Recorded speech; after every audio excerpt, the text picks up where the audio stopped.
안녕하십니까. 반갑습니다. 트레이더 김인성입니다. 자, 오늘도 영상 시작하기 전에 양해 말씀 먼저 드리고 시작을 좀 해보도록 할게요. 자, 그러니까 지금 제 목소리 들어보시면 아시겠지만은 제가 감기, 그러니까 목감기랑 코감기가 좀 심하게 걸려가지고 지금 계속 안 낫고 있는데, 그래가지고서 약간 코맹맹이 소리가 날 수가 있거든요. 그래서 이 코맹맹이 소리가 좀 듣기 불편하신 분들도 계실 것 같아서 이 부분 먼저 양해 말씀 좀 드리고 시작을 좀 해보도록 하겠습니다.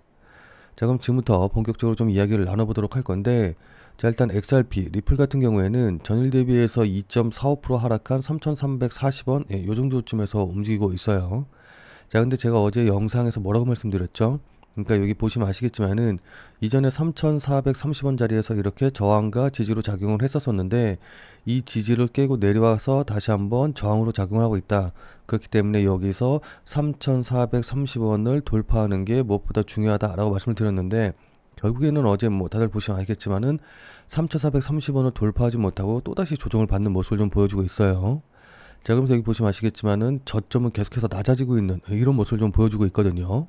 자, 그러다 보니까는 야, 이거 어떻게 흘러가는 거냐, 이거 3,430원 돌파 못하고 그냥 이대로 급락하는 거 아니냐라고 좀 걱정하시는 분들이 계실 것 같아서, 자, 오늘은 이 부분에 대해서 여러분들께 자세하게 좀 말씀을 드리고 앞으로 어떻게 대응하면 좋을지 그 부분에 대해서도 자세하게 설명드려보는 시간 가져보도록 하겠습니다. 자, 일단 이런 기술적인 부분에 대해서 말씀드리기 전에 먼저 좀 어제 있었던 이슈부터 먼저 좀 알아보고 넘어가 보도록 할게요. 자, 그러니까 어제 영상 보신 분들 다들 잘 아시겠지만은 어제 블랙 먼데이가 될 수도 있다라는 우려가 좀 있었죠. 자, 그러니까 미국 무디스가 미국의 신용 등급을 강등을 했기 때문에 이게 하락의 트리거로 발생할 수도 있다라고 이제 해가지고 사람들이 많이 걱정했었는데, 어제 제 영상 보신 분들은 아시겠지만은 제가 이 무디스가 미국 신용 등급 강등한 거 크게 걱정할 필요가 없다라고 말씀을 드렸죠. 그 이후로 이제 몇 가지 말씀드렸는데, 가장 큰 거는 무디스가 신용등급을 강등하기 전에 무려 1년 6개월 전에 부정적으로 전망을 바꿔서 이 신용등급 강등을 어느 정도 예고했다는 거. 그리고 신용평가사가 3개가 있죠. 3개 중에서 가장 늦게, 그러니까 세 번째로 신용등급을 강등한 것이기 때문에 이게 큰 영향을 끼치지 않을 것이다. 그렇기 때문에 이것 때문에 만약에 하락하면은 매수라던가 추가 매수의 기회가 될 것이다 라고 말씀을 드렸습니다. 기억하시죠? 자, 그리고서 어제 미국 시장 보시면 아시겠지만은 미국 시장 같은 경우에는 어쨌든 초반에는 전부 다 하락으로 출발했다가 결국에는 마감해서 상승으로 마감이 됐어요. 다우 같은 경우에는 0.32% 정도 상승을 했는데, 그러니까 하락 출발했다가 이렇게 반등하는 이런 모습으로 마무리가 됐거든요. 자, 그렇기 때문에 이 무디스의 미국 신용등급 강등에 대해서는 어쨌든 제가 말씀드린 대로 됐고, 그리고 이 이슈가 이미 지나갔기 때문에 이게 큰 영향을 끼치지는 않을 것 같아요. 그러니까 신용등급에 관련해서는 더 이상 걱정하지 않으셔도 좋을 것 같습니다. 자, 그리고 XRP 자체적으로도 이제 호재 요인들이 좀 있었었는데, 어제 이제 XRP 같은 경우에는 시카고 상품거래소 CME에서, 그러니까 뭐 선물 옵션 하시는 분들은 다들 잘 아시겠지만은 세계에서 가장 유명한 상품 거래소거든요. 그러니까 선물 거래소인데 여기에서 XRP 기반의 선물 ETF가 드디어 출시가 됐습니다. 자, 근데 지금 영상 보시는 분들 중에서 선물 옵션이 잘 뭔지 모르시는 분들이 아마 대부분이실 텐데, 이것처럼 이렇게 선물 ETF가 뭐 물론 상장된 게 굉장히 큰 호재긴 하지만은 선물을 매매하신 분 자체가 많지가 않기 때문에 이게 뭐 유동성이나 이런 것 측면에서는 그렇게 큰, 그러니까 실질적으로 큰 영향을 끼치지 못했던 것 같아요. 무슨 말씀인지 이해되시죠? 자, 그러니까는 진짜로 수급이 유입이 되고 그다음에 이게 유동성으로 이어져 가지고 급등이 나오려면은 선물 ETF가 아니라 현물 ETF가 출시가 돼야 된다. 이제 요 부분만 좀 알고 가시면 좋을 것 같아요. 자, 근데 선물 ETF가 출시가 됐기 때문에 현물 ETF도 곧 따라서, 그러니까는 선물은 현물을 기반으로 하기 때문에 선물 ETF가 출시됐다는 건 곧 현물 ETF가 출시될 수 있다라는 걸 의미하는 거라서 굉장히 좀 긍정적이다라고 좀 보시면 좋을 것 같습니다. 자, 그리고 또 하나 호재가 있었었는데 리플이 아랍에미리트 은행과 국제 송금 서비스를 제공하기로 이제 합의를 했거든요. 자, 근데 이게 그렇게 사람들한테 많이 주목을 받지는 못하는 것 같아요. 그러니까는 뭐 ETF라든가 소송과 관련해서는 사람들이 많이 관심을 갖는데 이 국제 송금 서비스와 관련해서는 사람들이 관심을 많이 안 갖는데, 이게 어떻게 보면은 리플의 입장에서는 굉장히 큰 호재로 작용할 수가 있거든요. 자, 그래서 이게 왜 호재로 작용하는지 잘 모르시는 분들을 위해서 간단하게 먼저 좀 설명을 좀 드리면은, 리플의 CEO인 브래드 갈링하우스가 올해 암호화폐 채택이 폭발적으로 증가할 것이다 라고 이야기를 했거든요. 자, 근데 기사 내용만 보면 뭐 뻔한 얘기겠네 라고 생각을 하시겠지만은 조금 더 자세한 얘기를 보면은 미국 정부가 암호화폐 산업의 불필요한 소송과 강압적인 규제로 억누르던 상황에서 벗어나면서 디지털 자산 부분의 성장이 가속화될 준비가 됐다라고 하면서 이제 일반적인 얘기를 했는데, 진짜 중요한 건 이제 이 부분이거든요. 자, 그러니까 미국이 소송을 제기한 이후 리플은 미국 시장에서 사실상 정체 상태였는데, 현재 리플 고객의 95%가 미국 외의 금융기관이다 라고 이야기를 하면서, 이들 고객에는 HSBC라던가 BBVA와 같은 대형 금융기관뿐만이 아니라 일본 등 글로벌 결제 서비스 제공자들이 포함되어 있다라고 하면서, 현재 수조 달러가 글로벌 크로스보더 시장을 통해서 흐르고 있는데, 이 시장은 여전히 50년 전에 개발된 스위프트 네트워크가 주도를 하고 있어서 이를 현대화할 기회가 있다 라고 하면서, 이 스위프트 네트워크 시장을 XRP가 주도하게 될 것이다 라는 이제 이야기를 했고, XRP를 통해서 주식 거래라던가 부동산 매매 등 여러 용도로 채택이 될 가능성이 높다. 그러니까는 XRP가 화폐처럼 쓰일 수 있다 라는 부분을 좀 강조를 했습니다. 자, 그리고 실제로 3월 24일 기사 보시면 아시겠지만은 일본 부동산 대기업인 오픈하우스가 XRP로 부동산 결제를 허용하기로 했거든요. 자, 그러니까 이게 왜 중요하냐라고 한다고 하면은, 물론 일본에 사는 현지인이 XRP로 부동산을 구매할 일이 없기는 하겠지만은, 해외에 사는 사람들, 그러니까 외국인들 같은 경우에는 복잡하게 송금하거나 아니면 이걸 엔화로 다시 환전하는 이런 절차 없이 그냥 XRP로 일본의 부동산을 매입할 수 있다. 그러니까는 XRP가 현금처럼 사용할 수 있게 됐다라는 게 이제 굉장히 중요한 부분이고, 이게 기존의 비트코인을 비롯한 4대 암호화폐로서, 그러니까 진정한 화폐로서의 의미를 갖는 부분이기 때문에 굉장히 중요한 부분이다라고 좀 볼 수가 있어요.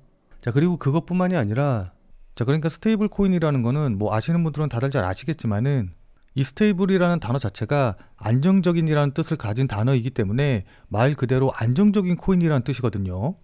자, 그럼 왜 안정적이냐라고 한다고 하면은, 그건 바로 달러와 같은 안정적인 자산의 가치가 연동되기 때문입니다. 자, 그러니까 기존의 가상화폐 같은 경우에는 위아래로 움직임, 그러니까 변동성이 워낙 크기 때문에 진짜 우리가 실생활에서 사용하는 화폐로서의 역할을 하기가 아무래도 좀 힘든 부분이 있었거든요. 자, 근데 스테이블 코인 같은 경우에는 달러와 연동이 되어 있기 때문에 변동성 자체가 이렇게 작기 때문에 실제 화폐로서 우리가 현실 세계에서 사용할 수가 있는 거거든요.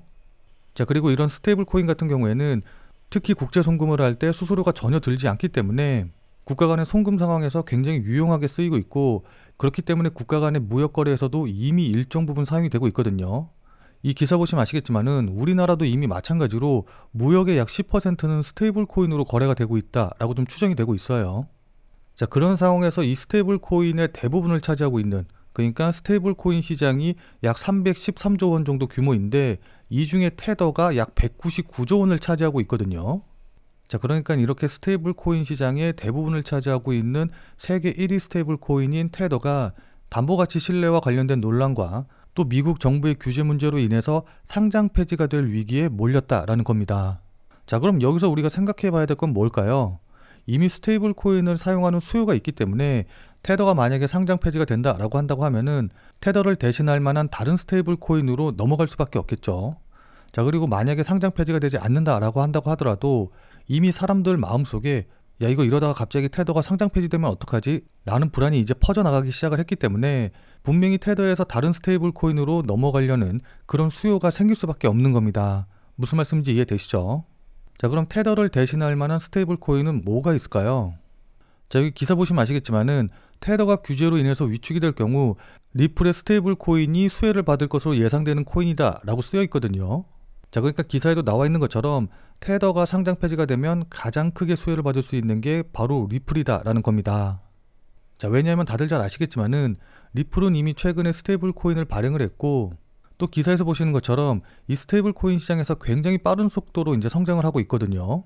또한 그것뿐만이 아니라, 자, 아무튼 다들 잘 아시겠지만은 리플 같은 경우에는 원래부터 국제 송금에 특화가 되어 있었고, 그에 따라 SBI 레빗이 국제 송금 기축 통화로 리플을 지정하기도 했었거든요. 자, 그런 상황에서 이번에 리플의 스테이블 코인의 상장으로 인해서 그 활용도가 훨씬 더 높아졌기 때문에 제가 보기에는 리플의 스테이블 코인이 테더를 제치고 국제 송금의 기준이 될 가능성이 좀 높아 보여요. 자, 그럼 당연히 리플의 시세에도 긍정적인 영향, 그러니까 리플이 상승할 수 있는 그런 계기를 마련해 주겠죠. 자, 무슨 말씀인지 이해되시죠? 자, 그럼 이제 이런 것들이 다 반영이 돼서 차트를 봤었을 때 어떻게 대응하면 좋을까? 그러니까 실질적으로 어디서 매수하고 어디서 매도하면 좋을까? 이제 이 부분에 대해서 말씀을 좀 드려보도록 하겠습니다. 자, 일단 앞서 말씀드렸다시피 현재 3,430원짜리 부분, 이 자리가 계속해서 저항선으로 작용하고 있는데, 이 부분 보시면 아시겠지만은 이렇게 조정받으면서 저점 한번 찍고 반등 나왔다가 저점 한번 찍으면서 저점 낮아졌고 그 다음에 다시 반등 나오고 있는 이런 모습을 좀 보여주고 있거든요. 여기서 이제 여기까지만 보면은 이게 뭔지 모르는 분들이 많으실 텐데, 이걸 조금만 더 그림을 그려보면은, 자, 요런 식으로 이렇게 돼가지고 여기가 왼쪽 어깨, 오른쪽 어깨, 그 다음에 머리 이렇게 하는 역 헤드 앤 숄더 패턴을 만들어가고 있는 그런 모습이라고 생각을 할 수가 있는 겁니다. 무슨 말씀인지 이해되시죠? 자, 그러니까 지금 왼쪽 어깨보다 머리가 더 저점이 낮아졌지만은 여기 오른쪽 어깨가 머리보다 저점만 높은 상태로 이렇게 반등이 나온다라고 한다고 하면은 이 역 헤드 앤 숄더 패턴을 만들고 급등할 가능성이 있다라는 거예요. 자, 근데 제가 역 헤드 앤 숄더 패턴이 나올 가능성이 높다, 지금 역 헤드 앤 숄더 패턴을 만들고 있는 것으로 보인다라고 말씀을 드리면은, 역 헤드 앤 숄더 패턴이 왜 만들어지고 이게 어떤 의미를 갖는지 잘 모르시는 분들은 그래서 뭐 어쩌라고 이렇게 생각하실 수가 있거든요. 자, 그래서 역 헤드 앤 숄더 패턴에 대해서 간단하게 먼저 좀 설명을 좀 드리면은, 여기 보시면 아시겠지만은 크게 세 가지의 저점을 만들면서 반등하는 패턴이다라고 생각하시면 좋거든요. 자, 근데 일반적인 이런 삼중 바닥 패턴과는 다른 것이 여기 머리 부분, 그러니까 역 헤드 앤 숄더 패턴의 헤드 부분이 이 양쪽의 저점보다 낮은 곳에 위치를 하면서 이걸 이렇게 연결을 해 봤을 때 여기가 왼쪽 어깨, 머리, 오른쪽 어깨가 되면서 이런 식의 사람의 모양을 만들었다라고 생각을 하시면 좋거든요. 그러니까 이렇게 거꾸로 매달린 사람의 상반신 부분, 이 모습을 형상화한 패턴이다라고 생각을 하시면 됩니다. 자, 근데 이 역 헤드 앤 숄더 패턴을 만들 때 중요한 부분이 있는데, 그건 바로 거래량이거든요. 그러니까 이 왼쪽 어깨에서 머리를 만들 때 비록 이렇게 저점은 낮아지지만은 거래량은 증가를 하는 모습이 좀 보여줘야 돼요. 무슨 말씀인지 이해되시죠? 자, 그리고 나서 이 역 헤드 앤 숄더 패턴이 언제 완성이 됐는지 이 부분을 확인을 하려면은 이 꼭지점 부분, 이 두 부분을 연결한 이 선을 우리가 넥라인, 목선이라고 이야기를 하는데, 왼쪽 어깨 머리 만들고 그 다음에 오른쪽 어깨 만든 다음에 이 목선을 돌파하게 되면은 이 저항선을 돌파했을 때 역 헤드 앤 숄더 패턴이 만들어진다, 완성이 된다 라고 생각을 하시면 좋을 것 같습니다. 자, 어떤 식의 패턴인지 이해되시죠? 자, 그럼 실제로 이 역 헤드 앤 숄더 패턴이 나오게 되면 어떻게 움직이는지 예시를 먼저 좀 보면은, 여기 보시면 아시겠지만은 한 번 조정 받으면서 왼쪽 어깨 만들고 그 다음에 두 번째 조정 받으면서 직전 저점 깨고 내려가면서 머리를 만들게 되고, 그리고 나서 반등 나온 다음에 다시 한번 조정 받으면서 오른쪽 어깨를 만들게 되죠. 자, 그러면서 제가 중요한 게 뭐라고 그랬죠? 거래량 보셔야 된다라고 말씀을 드렸는데, 이 왼쪽 어깨와 머리를 만들 때 거래량이 이렇게 증가하는 걸 확인을 해볼 수가 있습니다. 자, 그리고 나서 이 넥라인을 돌파할 때 패턴이 완성이 되고, 여기 보시면 아시겠지만은 목표가로 이 넥라인부터 머리 부근의 길이만큼 그대로 상승한 걸 확인을 해볼 수가 있죠. 자, 무슨 말씀인지 이해되시죠? 자, 그렇기 때문에 지금 역 헤드 앤 숄더 패턴이 만들어지면은 아마 목선이 3,430원 정도가 될 것으로 보여요. 그래서 이 목선인 3,430원 자리를 강하게 돌파하는 이런 모습이 나온다라고 한다고 하면은, 일단은 그 다음 목표가는 뭐 3,730원 자리 이 정도로 볼 수 있기는 하지만은, 궁극적으로 저는 4,200원 자리까지는 충분히 치고 올라갈 수 있다라고 좀 보고 있거든요. 자, 그렇기 때문에 여기서 물량 소화 끝내고 나서 4,200원까지 목표로 잡고 대응하시면 좋을 것 같습니다. 자, 근데 이제 만약에 여기서 저점, 그러니까는 오른쪽 어깨를 만드는데 오른쪽 어깨가 머리보다 낮아진다, 그러니까 직전 저점인 한 3,230원, 그냥 3,200원이라고 생각할게요. 왜냐면 이제 휩소도 있기 때문에 3,200원 이하로 떨어진다라고 한다고 하면은, 그때는 이 역 헤드 앤 숄더 패턴이 아예 무너지는 것이기 때문에 그때는 또 그때 상황에 맞게 다시 계획을 세워서 대응을 해야겠죠. 무슨 말씀인지 이해되시죠? 자, 그렇기 때문에 지금 단기로 보시는 분들이다라고 한다고 하면은, 일단 3,200원 이하로 내려가면은 그때는 손절 처리한다라고 생각하시고 대응을 하시면 좋을 것 같습니다. 근데 뭐 3,200원 이하로 내려가면은 나는 손실이라서 매도를 못하겠다라고 하시는 분들은 시간이 조금 더 걸리긴 하겠지만은 어쨌든 반등 나올 가능성이 높기 때문에 일단은 그냥 지켜보시는 방향으로 대응을 하시면 될 것 같아요. 무슨 말씀인지 이해되시죠? 자, 근데 제가 이렇게 차트 패턴에 대해서 자세하게 설명드리고 어떻게 될 것이다 말씀을 드리긴 했는데, 솔직히 말씀드려서 지금 시장 같은 경우는 이렇게 차트 패턴이라던가 어떤 지지나 저항에 따라서 움직인다라기보다는 트럼프 대통령이 어떤 말을 하느냐, SNS에 어떤 글을 올리느냐, 이런 뉴스에 영향을 받아서 급등락이 훨씬 더 많이 나오거든요. 그러니까 차트 패턴이라든가 이런 것들 전부 다 무시하고 트럼프 대통령이 어떤 말 하냐, 한마디 하냐에 따라서 급등락이 나올 수 있는 그런 시장 분위기이기 때문에 지금 자리에서는 어떻게 움직이면 어떻게 대응하겠다라는 시나리오는 갖고 계시되 실시간으로 어떤 뉴스가 나오고 그 뉴스에 따라서 가격에 그다음에 거래량에 어떤 변화가 생기는지 어떻게 그 뉴스를 시장에서 받아들이는지 이제 이런 것들을 종합적으로 실시간으로 판단을 해서 목표를 수정하고 대응하는 게 무엇보다 중요하다라고 볼 수가 있습니다. 무슨 말씀인지 이해되시죠? 자, 그러니까 실시간으로 이 차트나 움직임을 좀 보면서 제가 말씀드린 이런 부분들에 대한 판단과 대응이 가능하신 분들은 필요가 없겠지만은 나는 실시간으로 볼 상황도 되지 않고 그리고 실시간으로 볼 수 있다라고 한다고 하더라도 어떻게 해야 될지 잘 판단이 안 선다라고 하시는 분들은 자, 지금 화면에 보이는 제 전화번호 보이시죠? 자, 지금 화면에 보이는 제 전화번호로 참여라고만 쓰셔서 문자 보내주시기 바랍니다. 자, 지금 화면에 보이는 제 전화번호로 이렇게 참여라고 쓰셔서 문자 보내주신 분들에게는 제가 그동안 여러분들께 한 말도 있고 또 실제로 제 말을 듣고 매수하신 분들도 계시니까는 제 채널의 구독 여부와는 상관없이 무조건 제가 100% 무료로 운영 중인 비공개 텔레그램 방에 들어오실 수 있는 링크를 드리도록 할게요. 자, 그래서 제가 계속해서 실시간으로 좀 보면서 실시간 대응 방법을 이 텔레그램 방 제가 100% 무료로 운영 중인 이 비공개 텔레그램 방에서 전부 다 말씀드릴 테니까 혼자서 아무 가격에서나 그냥 매수 매도 뭐 물타기 하고 이러지 마시고 적어도 제가 텔레그램 방에서 말씀드릴 때 그때 제 말을 참고하셔서 매수라던가 매도에 대한 결정을 하시길 바랍니다. 자, 무슨 말씀인지 이해되시죠? 자, 워낙 중요하니까 마지막으로 다시 한 번만 강조 드릴게요. 자, 지금 화면에 보이는 제 전화번호로 이렇게 참여라고만 쓰셔서 문자 보내주시면은 제가 100% 무료로 운영 중인 텔레그램 방에 들어오실 수 있는 링크를 보내드릴 테니까 어떻게 대응해야 될지 잘 모르겠다 아니면은 실시간으로 계속해서 지켜볼 수 없다라고 하시는 분들은 꼭 텔레그램 방에 들어오셔서 제가 실시간으로 말씀드리는 내용 확인하신 다음에 여러분들이 매수하실지 매도하실지 결정을 하시면은 분명히 여러분들 매매하시는데 도움이 되실 테니까 늦기 전에 들어오셔서 관련 내용들 실시간으로 확인을 좀 하시면 좋을 것 같아요.